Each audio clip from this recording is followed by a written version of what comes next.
Hey guys, so today we're going to do chapter 9. We're going to start it. We're going to do light and the electromagnetic spectrum, and then we're going to go into Bohr models.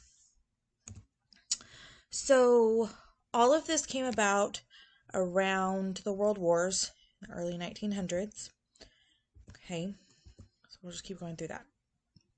The first thing you need to remember is Mendeleev's periodic law, which we did write down when we were doing chapter 4, maybe chapter 5. It's been a little bit. Okay, but that says when the elements are arranged in increasing atomic number, certain sets of properties recur periodically.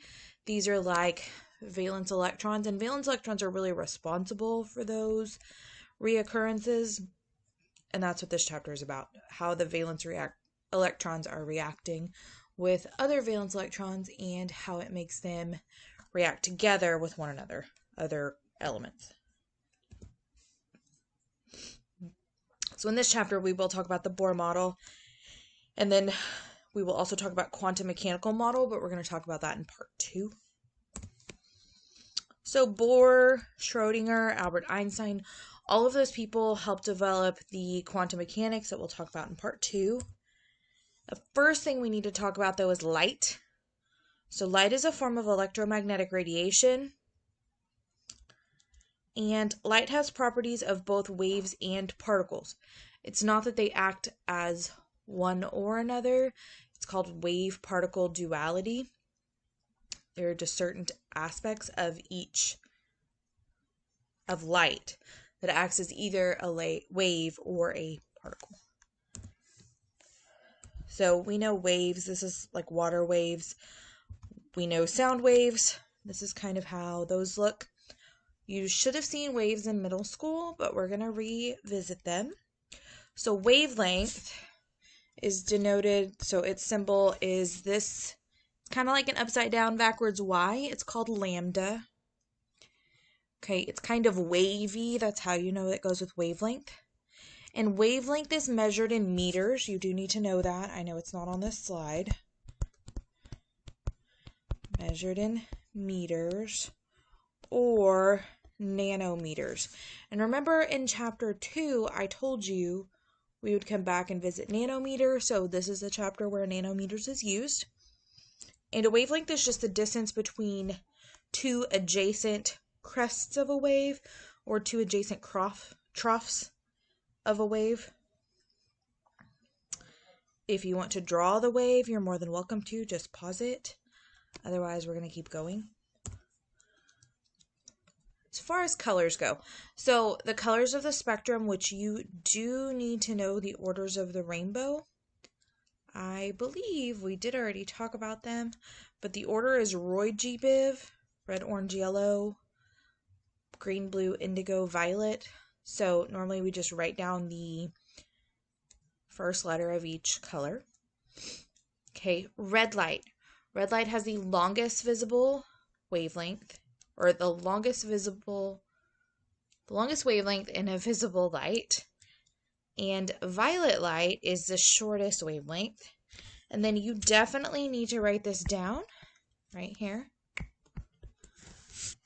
Okay, I would write red equals longest wavelength, violet equals shortest wavelength, 1 nanometer equals 1 times 10 to the negative 9 meters.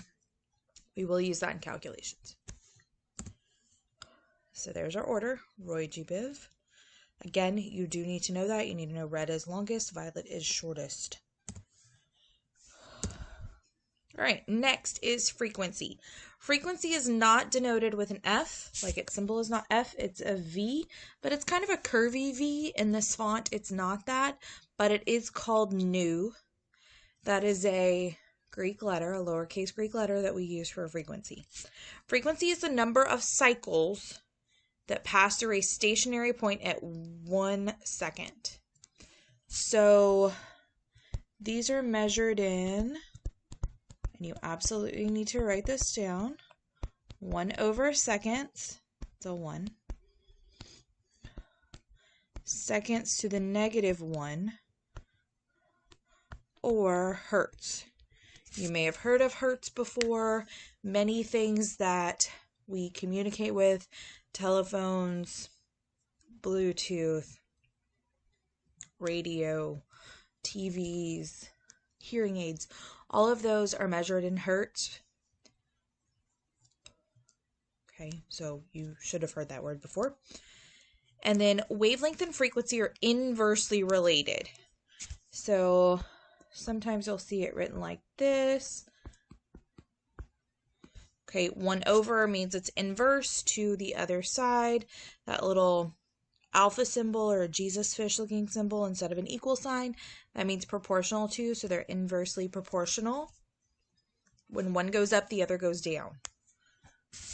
So that means if wavelength goes up, then frequency goes down, or if wavelength goes down, frequency goes up. They're just opposites. All right, so here it's just going through that. I do need you to write this equation down. C is equal to wavelength times frequency. And then I need you to write this part down. And that C is the speed of light. C is a constant. The speed of light always travels at this speed, 3.00 times 10 to the 8 meters per second. Okay, occasionally there are questions on tests that try to throw you off, asking you what the speed is based on these numbers. Y'all, the speed is constant. It's the speed of light. We're only talking about light. Now, if we're talking about other waves, that's a different scenario. But here in chemistry, we are only ever going to talk about the speed of light when we're talking about speed. So make sure you have that equation. C is equal to wavelength times frequency.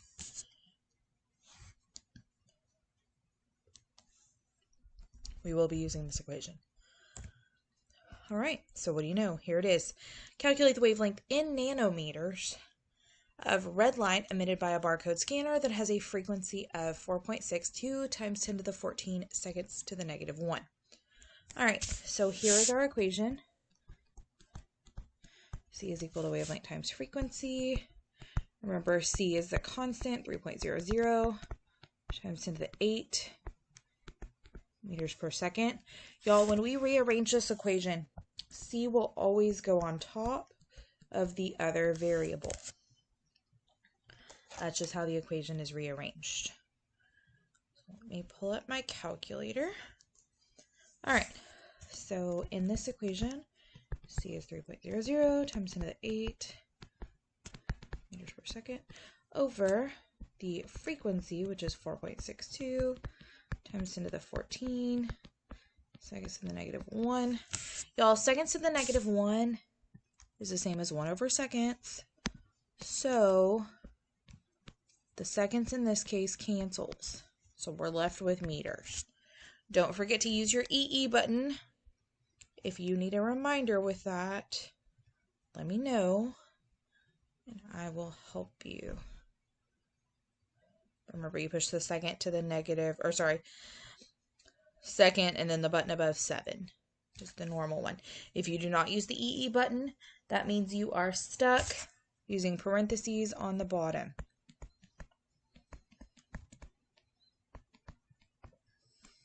Okay, parentheses on the bottom. Y'all, sometimes students ask me, where do I put the units? Like in the calculator. You don't type units in the calculator. We never type units in the calculator. Okay, so 6.49 times 10 to the negative 7 meters is our answer, but it wants nanometers, so I have to convert. Remember earlier I told you to write it down.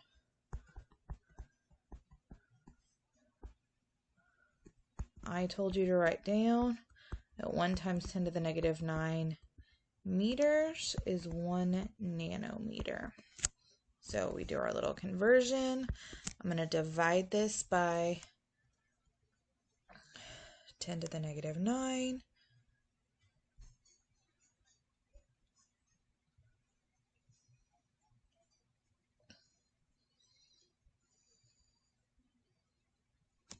And I get 649 nanometers. Now remember earlier it said the red wavelength is about 750 nanometers, so this seems like a valid conclusion. Please make sure you think, does this make sense? Yes or no? Okay. All right. If you would like to try another one, you are more than capable of doing this one. In class, we will work this question at the bottom.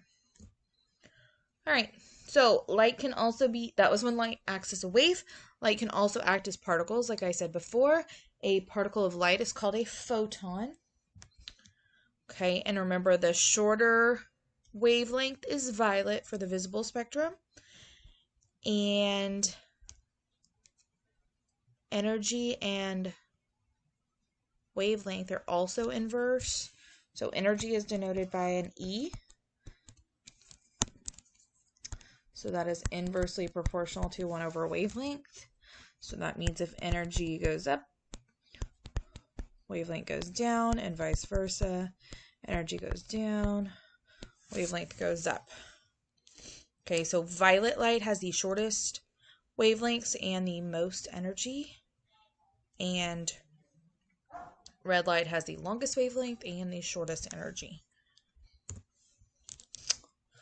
All right, so Einstein proposed that light travels in little packets that we call quanta. Okay, so then we use this equation. E is equal to HV, where E is energy, H is a constant at the bottom. We'll cover that in just a minute. V is the same frequency we were using before, or it could be E is equal to HC over wavelength. Now that is just using that equation from before and replacing the frequency with the solved equation for the speed of light equation. Okay, so energy is inversely proportional to wavelength, and energy is directly proportional to frequency. So that means, there we go. So that means if energy goes up, so does frequency. If energy goes down, so does frequency. Now, Planck's constant is down here at the bottom. It is 6.626 times 10 to the negative 34 joule seconds. Yes, you do need to use that entire number. No, you do not have to use the units when you're typing in the calculator, but you do need to know that constant. You also need to know C, speed of light. All right, so how much energy does this contain? Again, remember we need to think about which equation are we using. We've got two energy equations. So I've got HV, and I have E is equal to HC over wavelength. Now I will tell you, if it says wavelength, we're going to use this one. If it says hertz, or if it says a frequency, that's what we're going to use down here. Okay, so I'm going to work both just because these are a little different. I will tell you there is a shortcut to getting rid of nanometers and turning them into meters. All equations must be solved in meters. You cannot solve an equation in nanometers. It messes things up. Things don't cancel. Like the units, they won't cancel. So here we've got E. H is 6.626 times 10 to the negative 34 joule seconds. C is 3.00 times 10 to the 8 meters per second. Okay, here is the shortcut. You do 337, you just write that, and then you take off nanometers and you put times 10 to the negative 9 meters. Because 1 nanometer equals 1 times 10 to the negative 9 meters. So that's the shortcut. Okay, now we need to cross out our units to make sure everything cancels. Meters goes away. Seconds on top and bottom. All we're left with is joules. Energy is always measured in joules. We have already done that unit, which is why I didn't review it before. But remember, energy is in joules. All right, so now we just solve. Please, please, please make sure you're using the E button. If you're not, use parentheses, because you will probably mess up if you do not.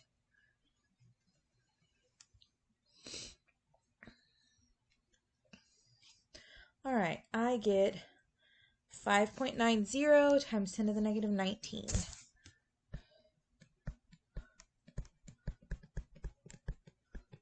And remember, it is joules.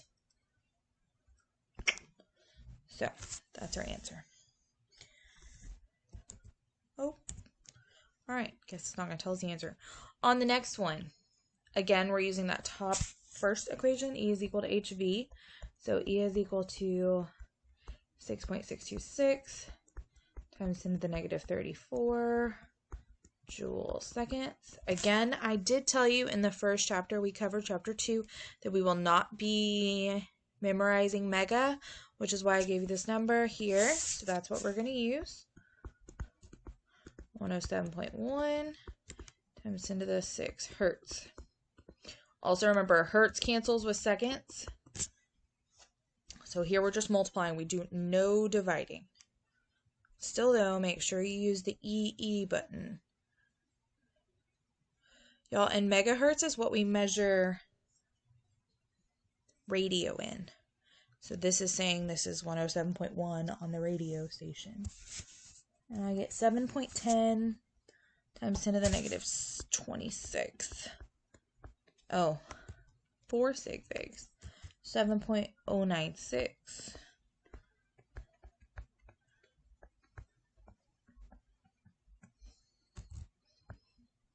Okay. So if you look, we had a pretty large frequency. And so our energy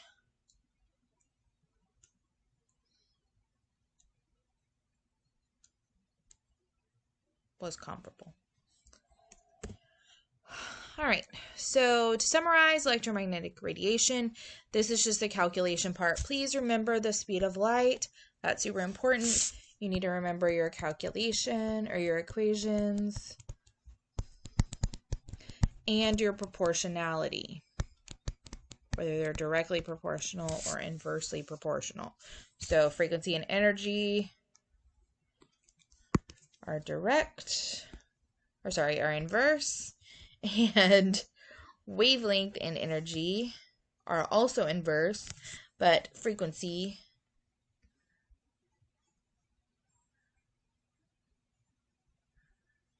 okay, hang on. So these two are directly related. And then wavelength is inverse to everything else, essentially. That'll be the way we go with it.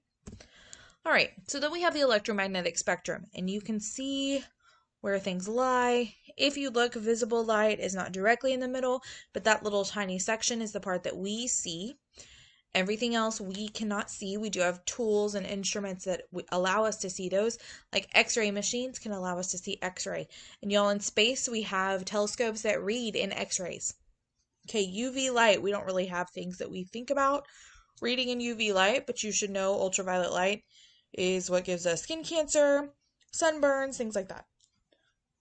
Gamma rays, again, we don't necessarily have things that detect that we can see visibly, but we do have things that detect radiation, and gamma rays are responsible for heavy levels of radiation, like harmful radiation.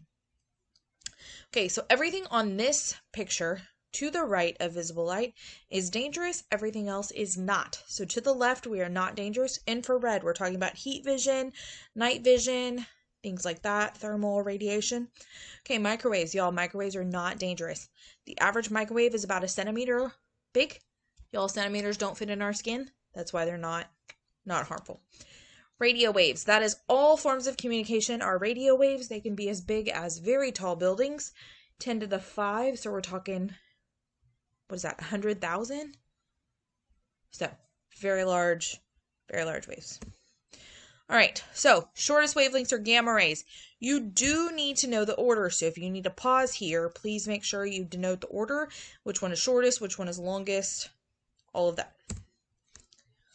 Okay, we know gamma rays are harmful. They do come from the sun. This is also what comes from unstable nuclei, which means atomic bombs, nuclear, waste, nuclear reactors, things like that.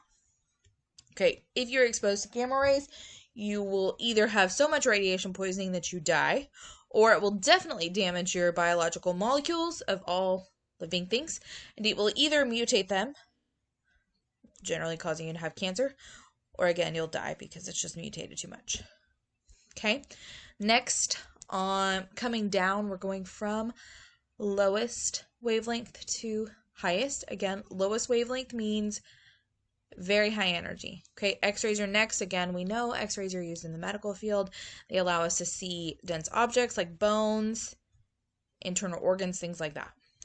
Okay, long-term exposure is dangerous. That is why the X-ray techs walk behind a wall normally, like at the dentist, or if you've ever had an X-ray that wasn't at the dentist, like at a hospital, they should all walk around the wall, push the button, because they don't want to be exposed to the harmful X-rays.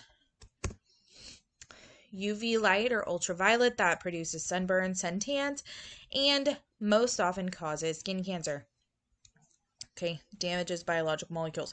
Y'all, cancer is pretty much the mutation of cells, which you should have learned in biology. And UV, gamma, and X-rays all do that. They mutate your cells. Visible light, that is not harmful to us. That is the only part that we see in the spectrum. Then next we have infrared light, which is, again, like I said, this is night goggles, what we might think of as heat vision. Okay, this is what like snakes seeing. Okay, here's an image. To be honest, when I looked at this picture on the left, I didn't really see the dog that was laying on the ground because I kind of thought it was a rug or maybe a blanket or something. But you can definitely tell it's there on the one on the right. Okay, next is microwaves. Again, y'all, these come from, generally, microwave ovens, which, like, in the wall, at your house, things like that. Okay, they are not harmful. They're reacting with the water in the food. And then the longest are radio waves, which are all forms of communication. Radio, cell phones, TV, Bluetooth, Wi-Fi, all of that runs on its own frequency, which is the longest wavelength we have. All right. You will be asked to rank them. So please make sure you know the order. That's why I told you needed to write the order.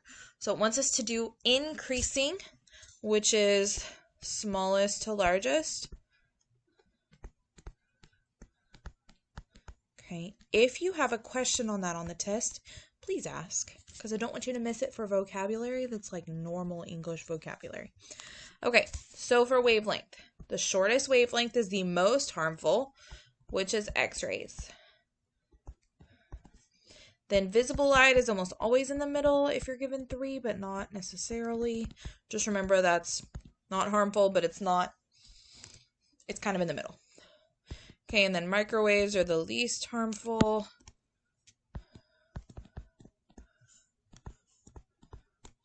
Okay, frequency. Y'all remember, wavelength is inversely proportional to frequency. So I would say you can just write, you can flip it, or you can go the other way. It doesn't matter.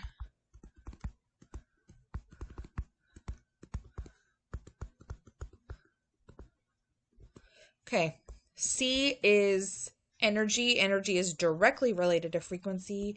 So I'm going to write same as B. This is perfectly fine. You can just write same as B, obviously not on mastering chemistry, but on a test or a quiz, you could do that. Okay, those are the ones we just did. Here's a lovely picture if you need to see a visual. Okay, they could ask you to rank colors, which is why I needed you to write down Roy G. Biv. Okay, so increasing wavelength is from violet to red. So wavelength order would be blue, green, red. The other two are opposite of that. So they would be red is the lowest frequency, and then green and then blue. Red is the lowest energy, and then green and then blue being the highest for energy and frequency. So you just flip them. All right, they go through some, real world examples besides the ones we talked about. The biggest thing is gamma rays or even X-rays. That is what radiation therapy is at the hospital if you have cancer. They're targeting, or they're attempting to target, those tumor cells or cancerous cells and kill them off with gamma rays. That is the goal. Now, do we always hit those? No. Often we also hit healthy cells, which is why we have other harmful side effects. All right, now we're getting into atomic spectrum, which we have talked about. We will talk about this more next class. We're also going to look at some of these tubes next class, so they're really cool. Each element or compound emits a different color. So as you can see, hydrogen only has 4 lines. That fourth one's kind of hard to see. Helium has more, and as we keep going on the periodic table, there's more and more on the spectrum.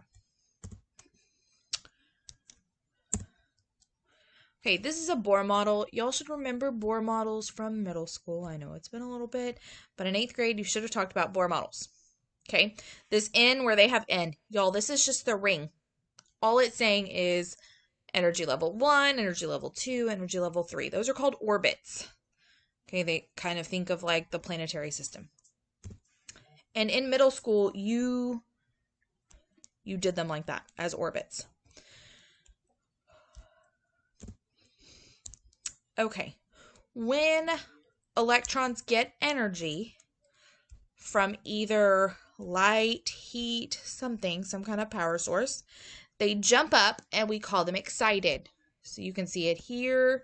Jumping up into an excited state. That is not where the electron belongs. It's not where it normally likes to be or where it lives, but it jumps up, it's excited, it's got lots of energy. Eventually, the electron will come back down, it'll relax or go back to its ground state, and it gives off light when it does this. And again, we're going to talk about that more next class. It's actually really a cool phenomenon. All right, we're going to ignore some of that. Okay, every transition that it makes in each element, this is where these lines come from and where those colors come from. So the 4 to 2 jump in a hydrogen electron gives us this blue-green color. So the more they fall, like the farther the distance is, the more energy they have or the shorter the wavelength. So you can see from 5 to 1 is this, really it's 5 to 2 I guess, is the violet, which is the most energy of the visible spectrum. All right, so Bohr came up with this model. It works super great for hydrogen, and that's pretty much it. So after that, we have to use a new model, which we will talk about in part 2. Y'all have a great day.